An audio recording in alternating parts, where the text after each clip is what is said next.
Item ಯಾವುದೇ ಇರಲಿ try ಮಾಡಿ ಆಚಿ ಚಿಕನ್ ಮಸಾಲಾ. ರಾಜ್ಯ ಕಾಂಗ್ರೆಸ್ ಪಾಳ್ಯದಲ್ಲಿ ಇನ್ನೂ ಕೂಡ ಕ್ಯಾಬಿನೆಟ್ ಸರ್ಕಸ್ ಮುಂದುವರಿತಾನೆ ಇದೆ. ಒಂದ್ ಕಡೆ ಖ್ಯಾತೆ ಮತ್ತೊಂದು ಕಡೆ ಎರಡನೇ ಲಿಸ್ಟ್ಗೆ ಸಂಬಂಧಪಟ್ಟಂತೆ ಒತ್ತಡ ಲಾಭಿ ಜಾಸ್ತಿ ಆಗ್ತಾ ಇದೆ. ಕೆಲ ಶಾಸಕರು ಮುಖ್ಯಮಂತ್ರಿಗಳ ಬೆನ್ನು ಹತ್ತಿಕೊಂಡೇ ದೆಹಲಿಗೆ ಹೋಗ್ಬಿಟ್ಟು ಠಿಕಾಣಿ ಹೂಡಿದ್ದಾರೆ. ದೆಹಲಿ ಮಟ್ಟದಲ್ಲೇ ಲಾಭಿಗಳು ಜಾಸ್ತಿ ಆಗ್ತಾ ಇದೆ. ಕ್ಯಾಬಿನೆಟ್ ಫುಲ್ ಮಾಡೋದಕ್ಕೆ ಡಿಕೆ ಶಿವಕುಮಾರ್ ಕಸರತ್ತು ನಡೆಸ್ತಾ ಇದ್ದಾರೆ.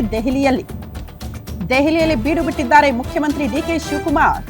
ಆಕಾಂಕ್ಷಿಗಳು ಹೆಚ್ಚಾಗ್ತಾ ಇದ್ದಂತೆ ಹೈಕಮಾಂಡ್ ಹೆಗಲಿಗೆ ಡಿಕೆ ಶಿವಕುಮಾರ್ ಹಾಕಬಿಟ್ಟಿದ್ದಾರೆ. ಯಾರಿಗೆ ಕೊಡ್ತೀರಾ ನೋಡಿ ಅವಕಾಶನ ಅಂತ. ಸಂಪುಟದಲ್ಲಿ ಯಾರಿರಬೇಕು ಎಂಬ ನಿರ್ಧಾರ ಹೈಕಮಾಂಡ್ ವ್ಯಾಪ್ತಿಗೆ ಬಿಟ್ಟದ್ದು. ಸಚಿವ ಸಂಪುಟದಲ್ಲಿ ಯಾರಿರಬೇಕು, ಯಾರಿಗೆ ಯಾವ ಖಾತೆ ಕೊಡಬೇಕು ಎಲ್ಲದರ ಬಗ್ಗೆ ನೀವೇ ನಿರ್ಧಾರ ಮಾಡಿ ಅಂತ ಮುಖ್ಯಮಂತ್ರಿ ಡಿಕೆ ಶಿವಕುಮಾರ್ ಕಂಪ್ಲೀಟ್ ಹೈಕಮಾಂಡ್ ಮೇಲೆ ಬಿಟ್ಟುಬಿಟ್ಟಿದ್ದಾರೆ ಸಂಪುಟ ವಿಸ್ತರಣೆಗೆ ಸಂಬಂಧಪಟ್ಟಂತೆ ಕಸರತ್ತನ್ನ. ಕಾರಣ ಮುಖ್ಯಮಂತ್ರಿಗಳ ಪಾತ್ರ ಇದಲ್ಲಿದ್ರೆ ಅಸಮಾಧಾನಗಳು ಬಂಡಾಯ ಜಾಸ್ತಿ ಆಗುತ್ತೆ. ಅದೇ ಹೈಕಮಾಂಡ್ ಪಾತ್ರ ಇದ್ರೆ ಹೈಕಮಾಂಡೇ ಡಿಸೈಡ್ ಮಾಡಿದೆ, ಹೈಕಮಾಂಡೇ ಅಳೆದು ತೂಗಿ ಸಚಿವ ಸ್ಥಾನ ಫೈನಲ್ ಮಾಡಿದೆ ಅಂತ ಅಂದ್ರೆ ಹೈಕಮಾಂಡ್ ಅಲ್ಟಿಮೇಟ್, ಹೈಕಮಾಂಡ್ ಹೇಳಿದ್ದಕ್ಕೆ ನಾವು ಬದ್ಧ ಅಂತ ಶಾಸಕರು ಒಪ್ಕೊಳ್ಳುವಂತಹ ಮನಸ್ಥಿತಿಯಲ್ಲಿ ಇರ್ತಾರೆ. ಹಂಗಾಗಿ ನನಗಲ್ಲ, ನೀವೇ ಡಿಸೈಡ್ ಮಾಡ್ಬಿಡಿ ಅಂತ ವರಿಷ್ಠರಿಗೆ ಮುಖ್ಯಮಂತ್ರಿ ಡಿಕೆ ಶಿವಕುಮಾರ್ ಹೇಳಿದ್ದಾರಂತೆ. ಹಂಗಾಗಿ ರಾಹುಲ್ ಗಾಂಧಿಯವರ ನಿರ್ಧಾರ ಇದೆಯಲ್ಲ, ಹೊಸ ಮುಖಗಳಿಗೆ ಆದ್ಯತೆ ಅಂತ, ಎರಡನೇ ಲಿಸ್ಟ್ ನಲ್ಲಿ ಹೊಸ ಮುಖಗಳಿಗೆ ಆದ್ಯತೆ ಸಿಗುವ ಸಾಧ್ಯತೆ ಇದೆ.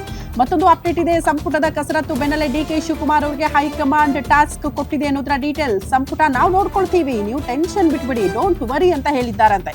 2028ರ ಎಲೆಕ್ಷನ್ ಬಗ್ಗೆ ಗಮನ ಕೊಡಿ ಅಂತ ಹೈಕಮಾಂಡ್ ಹೇಳಿ ಕಳಿಸಿದೆ ಮುಖ್ಯಮಂತ್ರಿಗಳಿಗೆ.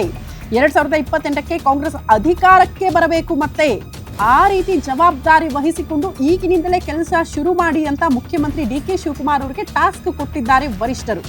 ಇದೇ ವೇಳೆ ಸಿದ್ದರಾಮಯ್ಯ ಜೊತೆ ಒಳ್ಳೆ ಬಾಂಧವ್ಯ ಇಟ್ಕೊಳ್ಳುವಂತೆ ಕೂಡ ಸಲಹೆ ಕೊಟ್ಟಿದ್ದಾರಂತೆ.